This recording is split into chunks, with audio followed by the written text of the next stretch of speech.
Olá, estamos de volta com o Senado agora, 1h49. Você estava acompanhando a reunião da CPI do CARF e pode continuar acompanhando essa reunião no nosso portal senado.leg.br/TV. O Senado deve votar esta semana a proposta que regulamenta a mediação judicial. O objetivo é desafogar a justiça brasileira. O repórter Dante Ascioli explica. A justiça está inchada. São mais de 100 milhões de processos, que demoram muito para chegar ao fim. De cada 10 ações que tramitam num ano, apenas 3 são concluídas no período. O projeto que o Senado deve votar nesta semana pode ajudar a reduzir esse congestionamento de processos. O texto, que já passou pela Câmara, define as regras para a mediação, um sistema em que as partes são estimuladas a resolver os conflitos usando muita negociação. Você mora num condomínio, sabe que ali vai ficar 40, 50 anos. Você bate um carro dos 2 moradores e, ao invés de fazer um acordo internamente, vai para a justiça. E, a partir dali, cria uma desavença muito forte entre aqueles 2 condôminos que moram naquele prédio. Com a lei da mediação, nós queremos estimular as pessoas físicas a fazer as suas composições. O mediador não julga, não tem poder de decisão. Ele ajuda as partes a chegarem a um acordo. Para acelerar a solução do conflito, a mediação dispensa aquela papelada e a sisudez do Poder Judiciário. As reuniões são marcadas pela conversa entre as partes e pela informalidade. Muitas vezes, a questão que está travando a realização, o encontro de um acordo, é uma questão subjacente, uma questão emocional. E na mediação, o terceiro ele serve como um facilitador. Ele vai propiciar que as partes se foquem na solução do problema, deixando de lado essa questão emocional. Existem 2 tipos de mediação. Na judicial, o profissional deve ter curso superior completo, mas nem precisa ser em direito. Pelo projeto, os tribunais devem criar centros para a solução consensual de conflitos. Enquanto durar a negociação, o processo principal fica suspenso, mas o procedimento deve ser concluído em 60 dias. Se houver acordo, o juiz determina o arquivamento da ação original. Já na mediação extrajudicial, qualquer pessoa pode funcionar como mediador. Basta que tenha a confiança das partes e seja capacitada para a função. O maior beneficiário é o cidadão brasileiro e o Poder Judiciário, que hoje vive afogado. A mediação já existe no mundo há mais de 30 anos. Existe nos Estados Unidos, existe na Europa, existe aqui na América do Sul, a Argentina faz há 20 anos, mas o Brasil ainda não tinha uma lei de mediação. Então, a nossa ideia é trazer a mediação para o Brasil, para que nós tenhamos a mediação fora da justiça, a mediação dentro da justiça e a mediação pelo poder público. Mas nem todos os processos podem ser resolvidos via mediação. Segundo o Conselho Nacional de Justiça, o sistema poderia ser usado em 70% dos casos, mas existe um gargalo que os tribunais ainda vão ter que resolver: a falta de mediadores capacitados. O país tem cerca de 5 mil profissionais e seriam necessários pelo menos 20 mil. A mediação ela requer um conjunto de estruturas, não só infraestrutura para onde o mediador pode realizar, mas também a própria existência de um mediador, que é um profissional treinado com técnicas. A presidente Dilma Rousseff sancionou a lei que regulamenta os direitos dos empregados domésticos.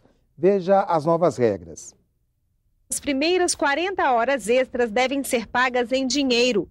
As demais podem ser compensadas em até 1 ano, com folga ou redução da jornada. A hora noturna será calculada sobre 52 minutos e terá acréscimo de 20% sobre o valor da hora diurna. O pagamento de auxílio creche dependerá de acordo coletivo entre sindicatos de patrões e empregados. O empregador fica responsável por recolher mensalmente sobre o salário do empregado 8% para o Fundo de Garantia por Tempo de Serviço, que passa a ser obrigatório, 3,2% para uma espécie de fundo, que deve cobrir a multa de 40% sobre o FGTS em caso de demissão sem justa causa. mais 0,8% referente ao seguro contra acidente de trabalho e as contribuições ao INSS, 8% patronal e de 8% a 11% de parte do empregado. A presidente vetou o artigo que estendia o regime de 12 horas seguidas por 36 horas de descanso ininterruptas para trabalhadores respaldados por outras legislações, como os vigilantes, e também um dos motivos de demissão por justa causa. No entendimento da Presidência da República, esse ponto daria margem a fraudes e traria insegurança para o empregado doméstico. A Comissão de Assuntos Econômicos aprovou indicações de integrantes para o Conselho Administrativo de Defesa Econômica. São 4 conselheiros e um superintendente. O CAD é uma autarquia vinculada ao Ministério da Justiça. Entre as atribuições do Conselho estão a repressão ao abuso do poder econômico e a defesa da livre concorrência.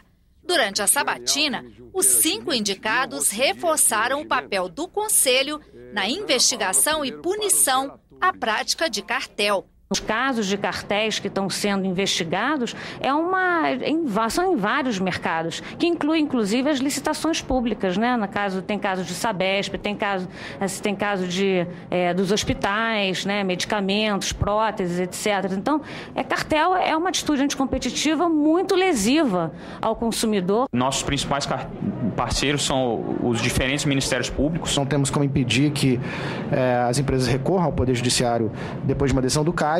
O que eu acho que nós devemos fazer é tentar fazer um bom trabalho dentro do CAD para que as nossas decisões sejam defensáveis também perante o Poder Judiciário. O CAD vem fazendo isso muito bem. 70% a 80% das decisões são mantidas. A chegada de novos conselheiros está sendo aguardada com expectativa dentro do Conselho.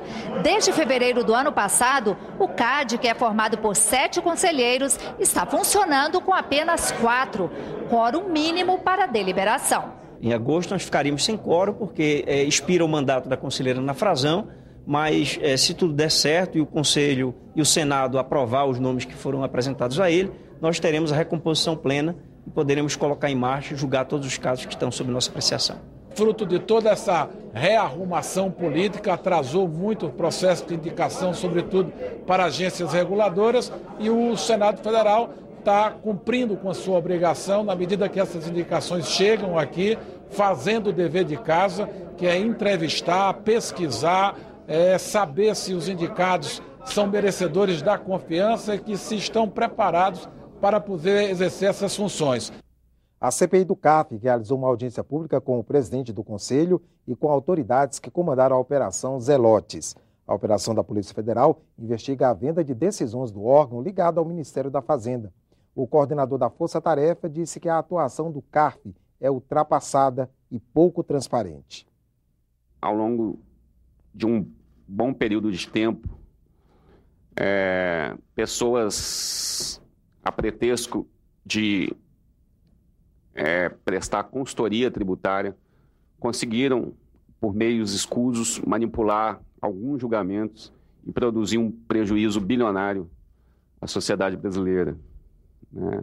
O Ministério Público está ainda analisando os documentos, ainda está, eu considero, ainda no início da investigação, ainda há várias diligências a serem requeridas ao Poder Judiciário, há um volume enorme de informações que ainda temos que analisar, Iremos oferecer algumas denúncias no tempo oportuno e continuar e aprofundar a investigação. O Senado agora volta a qualquer momento com outras notícias. Até a próxima.